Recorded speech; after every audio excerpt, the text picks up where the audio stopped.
Anantapuram urban శుక్రవారం సాయంత్రం చంద్రబాబు నాయుడు కొట్టాల ప్రజలు దగ్గుపాటి ప్రసాద్ హారతులతో రంగరంగ వైభవంగా స్వాగతం పలికారు. ఈ సందర్భంగా దగ్గుపాటి ప్రసాద్ మీడియాతో మాట్లాడుతూ చంద్రబాబు నాయుడు కొట్టాలను తన అధికారంలోకి వచ్చిన 3 నెలల్లోనే డెవలప్ చేస్తానని ప్రజలకు హామీలు ఇచ్చారు.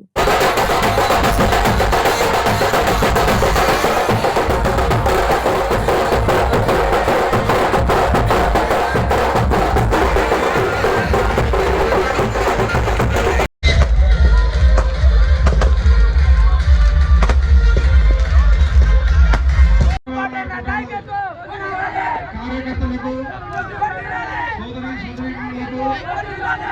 ఇక్కడికి విచ్చేసినటువంటి జనసేన రాష్ట్ర నాయకులు పెంగాల శ్రీనాథ్ గారికి, జయరామ్ రెడ్డి గారికి, అలాగే బీజేపీ లలిత్ కుమార్ గారికి, మాజీ మేయర్ స్వరూప్ గారికి, ఇక్కడికి విచ్చేసినటువంటి నా తెలుగుదేశం కుటుంబ సభ్యులకు, కార్యకర్తలకు అందరికీ పేరు పేరున నమస్కారాలు తెలియజేస్తూ, అన్న ఇంత ఘన స్వాగతం పలికిన ఈ చంద్రబాబు నాయుడు కొట్టాల ప్రజలు రుణం తీర్చుకోవాలనేది, ఖచ్చితంగా నన్ను గెలిపిస్తున్నారు. ఇంత భారీ స్వాగతం పలికి ఎప్పుడెప్పుడు అని 13వ తేదీ వస్తుందా, ఎప్పుడెప్పుడు ఓటు వేద్దామని ఉత్సాహంగా ఉన్నారని చెప్పేసి తెలియజేయడం జరుగుతూ ఉంది. అలాగే ఇక్కడ పోయినసారి వర్షం వచ్చినప్పుడు ఇళ్లలోకి నీళ్ళు వచ్చినాయని చెప్పేసి చెప్తా ఉన్నారు. ఖచ్చితంగా ఆ రిటైనింగ్ వాల్ ఏదైతే ఉందో మన గవర్నమెంట్ ఫామ్ అవుతుంది. అయిన సంవత్సరం కాలంలోనే నడిముక మొత్తం ఇక్కడ నుంచి అనంతపురం ఎండింగ్ వరకు ఎక్కడైతే ఎండ్ అవుతుందో అక్కడ వరకు రిటైనింగ్ వాల్ ప్రొడక్షన్ వాల్ కట్టిస్తామని చెప్పేసి సభాముఖంగా తెలియజేసుకుంటున్నాను. ఊరికి వెళ్ళినా, ఏ పంచాయతీకి వెళ్ళినా అండర్ గ్రౌండ్ డ్రైనేజ్ సమస్య ఉంది. మనం వచ్చే తెలుగుదేశం ప్రభుత్వమే వచ్చిన వెంటనే అండర్ గ్రౌండ్ డ్రైనేజ్ సమస్య తీరుస్తామని చెప్పేసి ఈ సభాముఖంగా తెలియజేస్తున్నాను. అలాగే డంపింగ్ అండ్ షిఫ్టింగ్ అని ఆల్రెడీ ప్రాసెస్ జరుగుతూ ఉంది.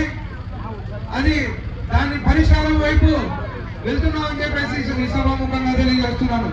అలాగే ఇక్కడ రుద్రంపేటలో గెలిచిన తర్వాత ఏవైతే సమస్యలు ఉన్నాయో నేను పర్సనల్ గా వచ్చి విజిట్ చేసి మీకు ఆ ప్రాబ్లం సాల్వ్ చేస్తానని చెప్పేసి సభాముఖంగా తెలియజేస్తున్నాను. అంతేకాదు మనం 13వ తేదీ వరకు ఈ సభాముఖంగా ఆశిస్తూ ప్రతి ఒక్కరికి ధన్యవాదాలు తెలుపుకుంటాను. జై తెలుగుదేశం, జై జనసేన, జై బీజేపీ.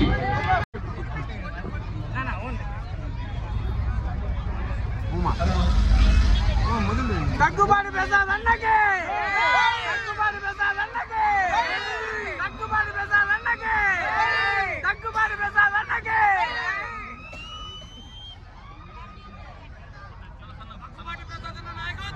వర్ధిల్లాలి,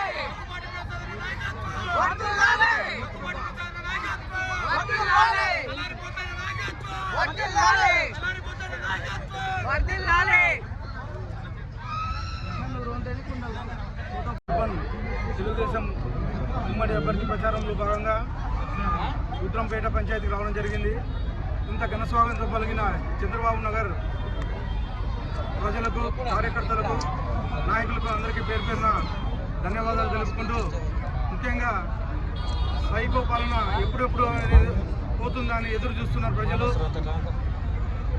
ప్రజలు బయటకు వచ్చి బ్రహ్మరథం పట్టి ఎప్పుడెప్పుడు చంద్రబాబు నాయుడు గారిని సీఎం చేసుకుందామా అని చెప్పేసి ఆలోచిస్తున్నారు. 13వ తేదీ ఎప్పుడు వస్తుందా, ఓటు వేసేసి మా నాయకుని చంద్రబాబు నాయుడు గారిని ఎప్పుడెప్పుడు ముఖ్యమంత్రిగా చేసుకుందామా అని చెప్పేసి ప్రజలు ఆలోచిస్తున్నారు. ఇక్కడ అనేకమైన సమస్యలు ఉన్నాయి. అనంతపురమే గత 5 ఏళ్ళలో అసలు డెవలప్మెంట్ ఇక్కడ చేసిన దాఖలా లేదు. ఇక్కడ కానీ సేమ్ సమస్య. నడిముంక వర్షం వస్తే పొంగి పొర్లి సగం ఊరు మునిగిపోతుంది. ఇక్కడ ప్రజలు కోరుతూ ఉన్నారు, మా తెలుగుదేశం ప్రభుత్వం వచ్చిన వెంటనే నడిముంకకి కట్ట కట్టించేసి నీళ్లు రాకుండా ఆపాలని చెప్పేసి అడుగుతూ ఉన్నారు. అలాగే మౌలిక వసతులు చాలా పెద్ద పంచాయతీది, కనీసం మౌలిక వసతులు ఎక్కడెక్కడ లేవని చెప్పేసి అడుగుతూ ఉన్నారు. ఖచ్చితంగా మా తెలుగుదేశం ప్రభుత్వం వచ్చిన తర్వాత ఇక్కడ ఏవైతే సమస్యలు ఉన్నాయో అన్నీ మేము తీరుస్తామని చెప్పేసి తెలియజేస్తా ఉన్నాను. సార్ వికలాంగులకు మీరు మాట ఇచ్చినారు, ఏం మాట చెప్తున్నారు సార్? ఏమడిగి ఇక్కడ వికలాంగులకి గత ప్రభుత్వంలో ఇంటికి అప్లై చేసామన్నా మాకు ఇల్లు రాలేదు, మేము మన గవర్నమెంట్ వచ్చిన తర్వాత మాకు ఇల్లు శాంక్షన్ చేయాలని చెప్పేసి అడగడం జరిగింది. వచ్చిన నెల రోజుల్లోనే వాళ్ళ ఇల్లు శాంక్షన్ చేపిస్తానని చెప్పేసి తెలియజేస్తా ఉన్నాను. Right sir.